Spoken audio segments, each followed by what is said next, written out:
Yeah, what it do, baby? Welcome to Vegeta Saint Army. Thank you guys for liking, watching, subscribing. I hope you're having a wonderful day. Majin Vegeta, one of my favorite leaders of all time. I do want to talk about him. I've been using him a lot with the boot chain. Now that the boot chain is gone, though, I want to give full credit to everybody that made this deck first before me, because I do like to give shoutouts. I do like to give credit where it's due, because Team Vegeta Saint Army is nothing without the credit of everybody. This isn't me. This isn't one person. I'm just a spokesman. Brian Nav Montes, Vegeta Saint Army boy, came up with this deck first, amongst with other Vegeta Saint Army people. And then after the Rod Out of the Field card, the Majin Quickening, I saw Andrew Duval actually playing it. So one of the best players in the game, Andrew Duval, I'm lucky enough to go to the same locals as him. He goes in Miami. And he's a better player than me. So when I see him testing something, I'm like, pause, what are you doing? And he explained the deck to me. And then I told him, hey, some of the guys in Vegeta Saint Army were actually doing this. So you're telling me that that this shit's good? And he said, yeah. So let's go to the deck. The first part of the deck is obviously the leader. The leader is going to be great in this upcoming meta, because in this meta, one of the things that's going to happen is blue's going to be huge. Counter plays are going to be huge. One of the weaknesses of the old Boo Chain is that like a God Sealing Trunks killed it. The leader is really good at taking out markers, right? Again, it's 15k double on the front, 20k double on the back. Untaps 2 when it awakens at 5 life, takes a life, draws a card. So you're going to see a lot of your cards, okay? The first thing you want when you're playing this deck is the sealed music box. That's the field card. That's your turn 1. If you cannot get it, you're going to get the Tapion Fate of a Hero, the blue-green 2-drop that you're seeing up there. Because he can play the field card for 1 energy, so he's basically a field card. When you play the field card, you look at the top 7. You grab a Hirudegarn, or a Tapion, or a Minotia to your hand. Doesn't matter. That doesn't matter. But turn 2, however, you tap on energy to bring out the first part of the chain. Yes, it's a chain. Now, in order for the chain to go off, the cards have to be removed. That's why the chain is so cool. There's going to be a lot of removal next set. It's very mid-range. Next meta, I'm sorry. So like a lot of people trying to warp your shit, bottom deck your shit, KO your shit. But if you're playing a chain that wants your opponent to do that, then you're in Gucci Town. Now, the Hoi Hidden Ambition is a 5k combo. That's free 5k combo. That when you combo with it, he KOs one of your battle cards. So it's great to get your chain going a little faster. And we're going to use these cards in order to try to get the chain going as quick as possible and kill your opponent turn 2. Now, I love being aggressive. I love aggressive strategies because I don't like playing the game for an hour in major tournaments. I want to finish my games in 20 minutes, hang out with the boys, and not be so fatigued. I just like aggro. It's not boring, right? So when you combo with Hoi, he gets 5,000. So he's actually a super combo. And he KOs one of your opponent's battle cards. The 2-drop Tapion is not as good. He's only 5,000. And he plays himself in rest mode with Unique. However, when you do combo with him, he is going to KO one of your Hirudegarn cards. So he's like a backup. Now, once you start the chain, you're going to play the Minotia. That's searchable. Now, the Minotia 2-drop and the field card are your Mulligan. You're going to be looking for these cards when you're starting off the game.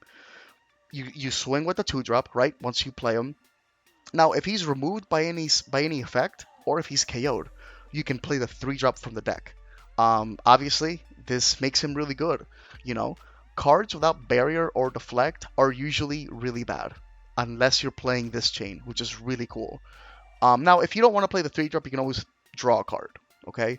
That's another cool thing about this chain, is that, like, there's secondary options if you would like to not go up the chain for whatever reason. Now, once you get to the 3-drop, when he gets KO'd or removed, you're going to play the 4-drop from the deck, you know? So the deck is really cool. You're just playing these 15Ks, 20Ks for free. The 4-drop has a really cool effect that once per turn, he kills something in your opponent's combo area. So it's starting to take your opponent's hand. It's ripping your opponent's hand apart. So right now you're swinging. You just swung 3 times. And by the way, this only took 1 energy turn 1, and then turn 2, 1 energy from the field. And that's it. The other 2 energy are for if you want to play a Unison, if you want to tap an energy for the fucking leader effect to bring out a servant. But this whole chain is 2 energy. You just need to see the Hoi or something to KO your battle cards with, right? And that's exactly why this leader is great, because he draws so much and he untaps energy. So he's built perfectly to be aggressive. He takes his life. You see a lot of cards in his deck. Now the 4-drop again. He KOs something in your opponent's combo area. Now, to go up to the 6-drop, you have to have 3 or more energy, unless the 6-drop is in your hand, because he has an X evolve without any restrictions. So you can X evolve with the 6-drop straight from your hand, turn 2, turn 1 if you can do it, which you can't. But the X evolve has no restrictions, which means you're not going to swing with the 4-drop, unfortunately. But don't worry, because the 6-drop is broken. Another great thing about the 6-drop is that the 6-drop doesn't need to be KO'd by anything. He has an activate battle that KOs himself. When he's KO'd after swinging, because he's 25k critical, and it's an activate battle, if he's KO'd or removed by any skill, he plays a 9-drop, right? And if you don't want to do that, you can make your opponent drop 2 cards from her hand. The 4-drop does the same. He makes your opponent drop 1 from hand, which again, it's a backup. It's a backup play, but you want to really play the 9-drop. And then the activate battle is just KO this card. You KO this card and then choose 2 of your opponent's battle cards and just KO them. So he has double spot removal. And so he plays a 9-drop. Now the 9-drop gives a 30k 9-drop blue-green blocker unique with revive, which is really cool. When he uses his blocker effect, I get to choose a random card out of my opponent's hand and just make him discard it. So here's a really cool effect about this guy. If you use the blocker effect, right, make your opponent discard 1, and then they swing with something else at my leader, and I use Hoi, who's a 10k combo for free, and I KO the 9-drop, I can just play it again, and then use his blocker skill again, and then take another card out of my opponent's hand, right? That's a really cool defensive play. Or I can swing with the 9-drop, swing with something else, combo the Hoi, KO him, and then summon the 8-drop Broly secret rare that has dual attack, double strike, and if I'm at 1 life when he attacks, my opponent has to drop their whole hand. Really cool play. Now, if you want to look at the rest of the cards, some of the auxiliary cards, you want to play the Prince of Destruction cards, because these cards are just really good at pushing for damage for very cheap. The super combo helps you draw, and bottom deck your servants. This is obvious. It's a 4 of. It's a 4 of, 4 of, 4 of. The Prince of Destruction applies very good early pressure. After you swing with the 3-drop legs and you swing with the 1-drop Prince of Destruction, you can combo a Hoi to make the 1-drop 25k double, and activate battle, bring out the 4-drop, and if they want to combo over the 1-drop, you can kill their combo. That's a really cool play. That happens like every game if you just time it right. It's not rocket science. The 3-drop as well. If you go up the chain after the Awakening, you can just do the 3-drop, and if they negate, he stands up again. And if they try to combo over 30, you can use a 4-drop to kill the combo. Really cool pressure, you know what I mean?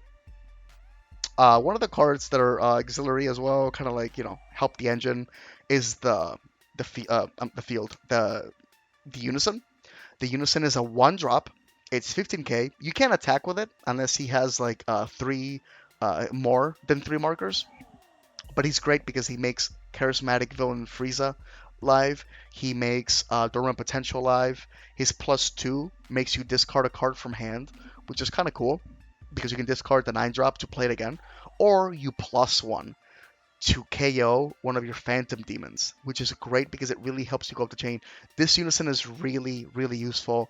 I would say even necessary. The Overrealm, fighting against Fate, might actually be the best one. But in a lot of ways, Bardock is the best one, because he draws 2, makes you drop 1 card you don't need.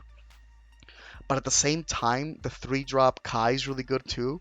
The one that looks at the top 3 for a battle card and adds it to your hand, because she can get the secret rare. So that's up to you guys, the Overrealm. Surprise Attack Freeze is obvious. You have a lot of activate battle effects in his deck, and you have a lot of cards that are just getting KO'd. So he's just kind of like obvious. And we know how powerful free cards are in this game. So check out the ratio. You can go to 2 of on the 3-drop and 4-drop Rudigarns, but you have to get really good at timing that. If you know there's only 2 in your deck and you have one in hand, keep it in hand because you can play it from deck or hand. But it's better to play it from the deck because then you're not negging a card. You know what I mean? As far as the rest of the deck, it's pretty obvious. The Unison at 4 because it helps me go up the chain. The music box a 4 of because you have to see it turn 1. The blue-green Tapion. I have it at 4 because it's another sealed music box field. And also, it's revive fodder for the 9-drop, which I really like. Hoi is the best card in the deck. It's a super combo. So I played at. Also, it's a 1-drop that draws a card if you want to play it. It's like a backup. It's really cool.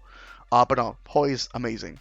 Tapion 2-drop. It's a worse Hoi, but you need to go up the chain, so you have them at 2 of. Menosha. Menosha and Sealed Box are the 2 cards you're mulliganing for. Remember that. If you have both of them in hand and you see the 6-drop Hrudegarn or Hoi, you keep those guys, you know.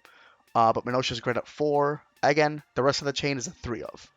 The 6-drop I would not make a 2 of because you need the 6-drop in hand. Because remember, you have to X evolve over the 4-drop if you're at 2 or less energy. The 9-drop is a 2 of because you're going to see them. The Secret Rare is a 1 of because we're not breaking rules. 4 of on the Servants.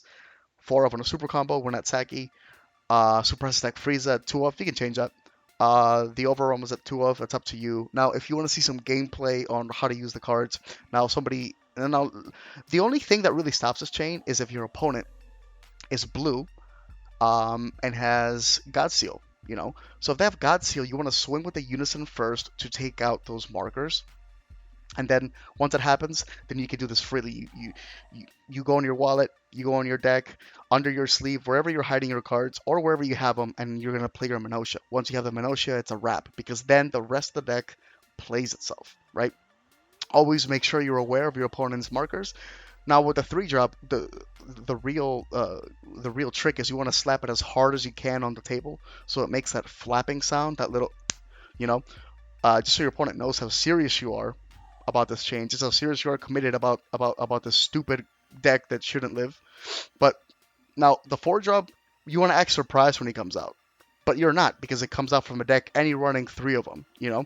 And then remember to do all of this, activate battle.